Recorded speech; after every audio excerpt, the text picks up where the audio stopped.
As a diehard Steelers fan, I've had enough of this team for this season. Mike Tomlin, one thing that he always preaches is the standard is the standard and complacency and mediocrity are never tolerated. But yet, it's ironic how he says complacency and mediocrity are something that he has zero tolerance for, but yet the Steelers are still rocking with Mitchell Trubisky as the starting quarterback this week against Indianapolis. I don't know if Mitch Trubisky has Mike Tomlin at gunpoint, or if Mike Tomlin is either trying to throw the towel in on the season, or if he just doesn't care or thinks that Mitchell Trubisky is better than Mason Rudolph, and Mason Rudolph is just so much worse than Mitch Trubisky. I don't know what's going on with Mike Tomlin's thinking right now, but I'm really ready to move on for him as a head coach. Because this situation right now obviously shows you that this dude has just lost touch with the offense side of football. And he's a defensive-minded guy, but you can't be this inept as a head coach to realize that Mitch Trubisky isn't going to cut it as the starter until Kenny Pickett comes back. Mason Rudolph, this dude isn't good neither, but he deserves an opportunity with how bad Mitch Trubisky is. This dude constantly overlooks wide open wide receivers, and even when the wide receiver is open, he overthrows them the majority of the times. He can't read defenses. He's clumsy, doesn't take care of the football. When you have a team that wins on special teams and defense, ball security is your main priority. And one thing about Kenny Pickett that I do give him credit for is that at least he doesn't have a lot of costly turnovers. That's the one knock that I don't have on Kenny Pickett. I have it with Mitch Trubisky. That's why he's not a good backup. You want your backup quarterback to keep you in a game and not cost you a game. Mitch Trubisky, with his dumbass decision-making and his clumsy play, costed the Steelers against the Patriots.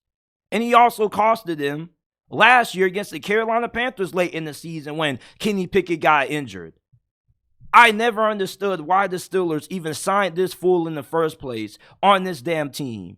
And I was really puzzled that this dude is still on the roster. Mason Rudolph deserves opportunity to start.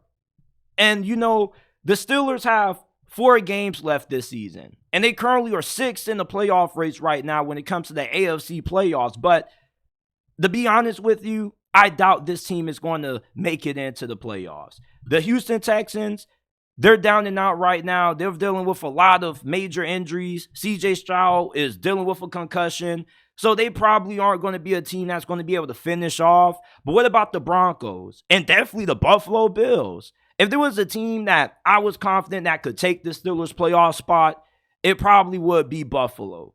They got a talented quarterback in Josh Allen. And this is a team that is good enough to still win a Super Bowl.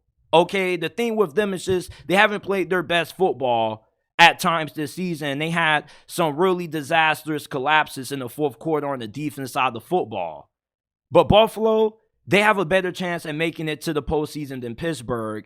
Pittsburgh's last 4 games, they got to play Indianapolis. They got to play the Bengals, Seahawks, and the Ravens. The good thing is that if you can win out, you're going to get in. But I'm pretty confident the Steelers won't win out.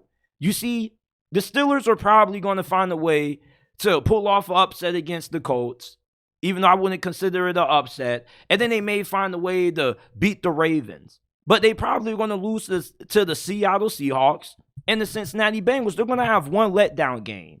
Even if the Ravens clinch the 1 seed and they rest their starters the final week against Pittsburgh, Pittsburgh probably still could lose that game. Because one consistent theme under Mike Tomlin with this team is that they always underperform to inferior competition. They lost to 2 of the worst teams in the NFL in back-to-back weeks, the Arizona Cardinals and the New England Patriots. Mike Tomlin, he doesn't have it anymore as the head coach of this team to be good enough to have this team in a situation when they can rally and win out for the rest of this season. They may go 2 of 2 their last couple of games, but they're not going to go 4-0. Not with Mitch Trubisky at quarterback. And even with Mason Rudolph, he isn't even better than Mitchell Trubisky. He's not good neither. He's terrible also. He's not going to make the situation any better. And even with Kenny Pickett coming back, there's no guarantee that the Steelers will be able to go 4-0 and make it into the postseason. This was a 9-8 team coming into this season. There was a little bit of optimism based on what we saw out of this offense in the preseason, but that just goes to show why you can never take the preseason too seriously. This offense has been one of the worst in the NFL, and it's been this way for the last couple of years since 2019, ever since that Washington loss with Alex Smith. This team's offense hasn't been the same since.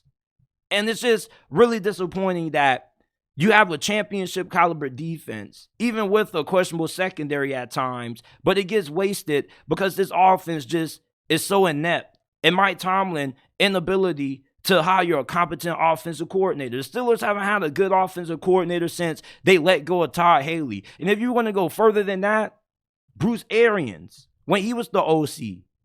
So Mike Tomlin, he just has lost touch with what it takes to build a championship caliber football team. Yeah, he's never had a winning season, and the Steelers most likely are going to go 9-8, but who gives a F anymore? You know, if their goal isn't to win championships every single season and you're okay with 9-8 seasons, then doesn't that mean that that's complacency at its finest? Isn't that mediocrity?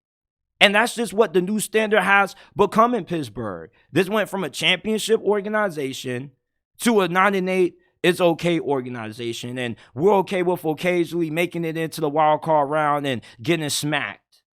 This is the same head coach who lost to the Cleveland Browns with the interim head coach. You can put that on Big Ben and his turnovers all you want to, but Mike Tomlin got outcoached in that game as well. You see, Mike Tomlin is a great raw guy, but over the last couple of years, he hasn't proven to make great adjustments, and his clock management isn't that good neither. He's a good coach, but it's time for the Steelers to move on and part ways. They are not going to make it into the playoffs, people. And I'm not a Steelers hater. I'm a diehard Steelers fan. I'm a lifelong Steelers fan. I've been a Steelers fan ever since I first started watching the league. But I've never been as low as on Mike Tomlin as what I am right now. I've never been somebody who has called for Mike Tomlin to be fired until recently, because I now have seen the writing on the wall. You know, there's an old expression that goes, sometimes you just outgrow people. Every relationship, every person you meet isn't meant to last forever. Some people are meant to be around for a certain season. And Mike Tomlin's season is pretty much over with Pittsburgh. Even if they bring him back for one more season, if the Steelers can't even win a playoff game, they should still move on. You know, they've missed on quarterback with Kenny Pickett. They've whiffed on countless other positions. You know, the offensive line has improved, but Mason Cole isn't great. They haven't made a lot of big-time acquisitions in free agency. I mean, this team, outside of drafting great pass rushers and okay players in the secondary, they're not really great at drafting anything else when it comes to receiver, edge rusher, and maybe a defensive back or two. That's about it. Running back Najee Harris isn't as good as what you expect him to be coming from a first-round pick. And I mean, Jaylen Warren has outplayed him. And this dude was undrafted. I watched him a lot coming out of Oklahoma State. And then you look at the offensive line, like, there's a couple of okay players there, but Mason Cole, who they signed in free agency not too long ago, he needs to be benched, and he still hasn't been benched. And the receivers are fine, but what's the point of having great receivers if you can't get them the ball? I can't blame George Pickens for being upset. I'm frustrated too. Every time I see that offense on the field and it goes 3-and-out, I get upset. And I get frustrated. I'm pretty sure all Steelers fans have been having similar reactions to the Steelers' offensive performance, just as George Pickens has. But this is not going to be a playoff team this year. The Bengals have a better shot at making it into the playoffs than the Steelers. And Jake Browning, he looks better than Kenny Pickett and Mitch Trubisky. It's crazy how the Bengals' backup quarterback is better than the Steelers' starting quarterback. And you can't say he has a better situation. I mean, Kenny Pickett has weapons. Mitch Trubisky has weapons, and they still aren't good. Kenny Pickett has played better, but not good enough. not good enough to lead the Steelers to anything more than a first-round exit if they even make it to the playoffs. The Broncos have a better shot at winning out than the Steelers, especially the Bills. This isn't going to be a playoff team. Mike Tomlin, he's lost a little bit of his flavor as a head coach. He may not be a bad coach. He still is a top 5, top 10 coach. I wouldn't consider him top 5 based on what we've seen the past 2 weeks. But he's still a really good coach. It's time to move on. And he's a large reason why the Steelers aren't going to get into the playoffs.